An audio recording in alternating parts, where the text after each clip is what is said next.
teman-teman, hari ini saya ingin menyampaikan terkait dengan perkembangan penanganan perkara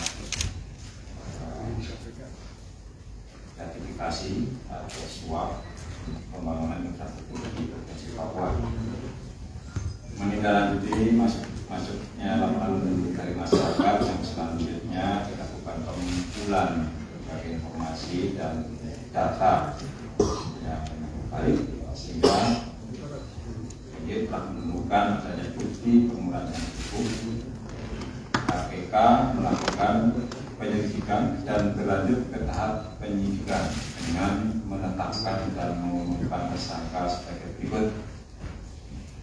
RL ini dari pihak swasta, yang bersangkutan adalah Direktur PT TBP.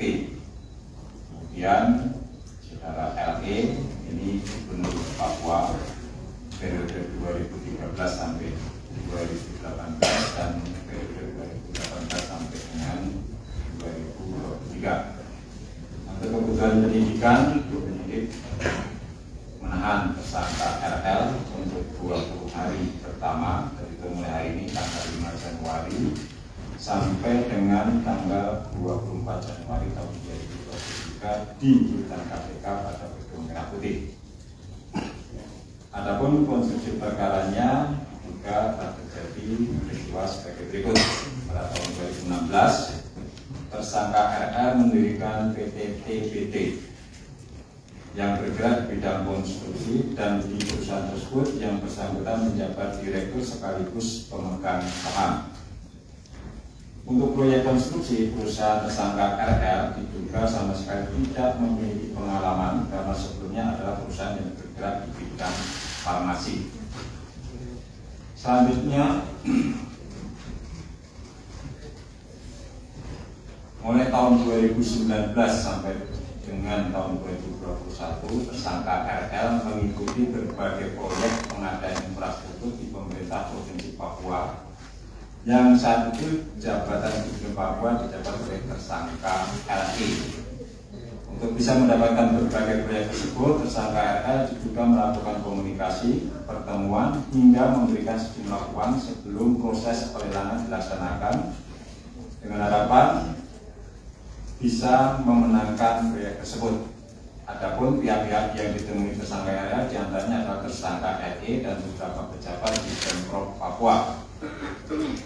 Diduga kesepakatan yang disanggupi tersangka RL untuk diberikan yang kemudian diterima tersangka LE dan beberapa pejabat di Pemprov Papua, diantaranya yaitu adanya pembagian persentase proyek hingga mencapai 14% dari nilai kontrak setelah dikurangi PPH maupun PPN.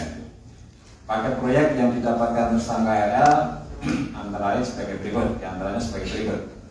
Proyek UPIES peningkatan jalan Entrop Hamadi dengan nilai proyek 14,8 miliar.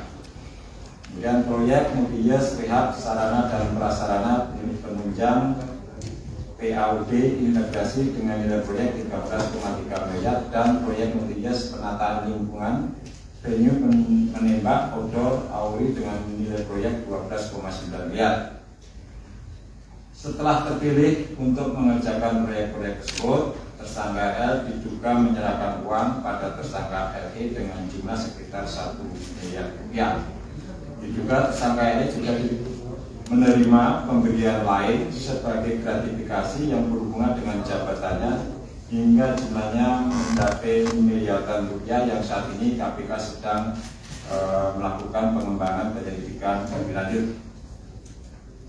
Para tersangka disangkakan melanggar, untuk tersangka RL sebagai pemberi disangkakan melanggar pasal 5 ayat 1 atau pasal 5 ayat 2 dan pasal 13 Undang-Undang Nomor 31 Tahun 19 tentang Pemberantasan Tindak Pidana Korupsi sebagaimana telah diubah dengan Undang-Undang Nomor 20 Tahun 2001 tentang perubahan atas Undang-Undang Nomor 31 Tahun 19 tentang Pemberantasan Tindak Pidana Korupsi.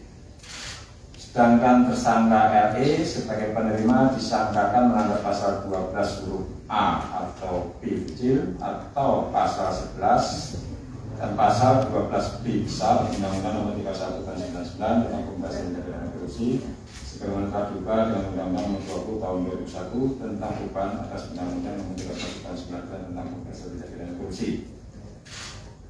Penanganan perkara di Papua sebagai komisi KPK untuk mendorong kemajuan masyarakat Papua yang sejahtera dan bersih dari korupsi. Karena korupsi telah memberikan dampak buruk yang nyata bagi kondisi perekonomian dan sosial masyarakat di Papua. Demikian beberapa hal yang